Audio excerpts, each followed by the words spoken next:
Bana, hizi ni ripoti za Dost Media kutokea hapa uwanja wa kimataifa wa Julius Nyerere International Airport, ambapo siku ya leo kikosi cha Simba kinarejea kutokea nchini Rwanda. Kama ambavyo unaona nyuma yangu hapo ni basi aina ya Iriza. Hili ni basi jipya ambalo klabu ya Simba wamepatiwa kutoka kwa mzabuni wao wa jezi, na maanisha Jairut. Katika ligi yetu ya NBC Tanzania bara linamilikiwa na timu mbili pekee. Timu hizo ambalo ni timu ya Azam pamoja na mnyama Simba. Nataka nikukumbushe tu ya kwamba katika msimu wa mwaka 2026-2027 klabu ya wekundu wa Msimbazi Simba, basi hili ndo ambalo watalitumia kutoka kwa mzabuni wao Jairut. Cha kufanya ni kitu kimoja tu, endelea kushauri wewe ambaye unatufuatilia kila siku kupitia Dost Media, usisahau kupita kwenye social media zetu kuhakikisha kwamba kila kitu kinaenda sawa. Mimi jina langu ni Maunga Junior, nyuma ya kamera hapo amesimama director Eze.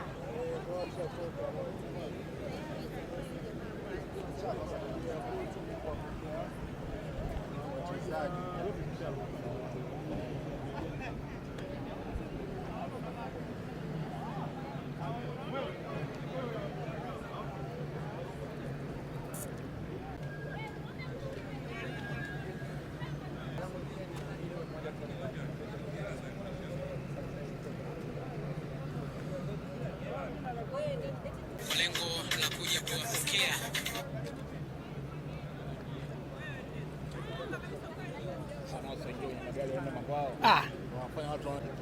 wachezaji.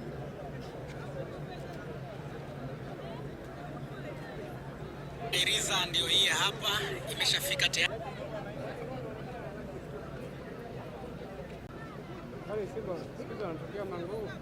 Sijui labda leo amehamia kwa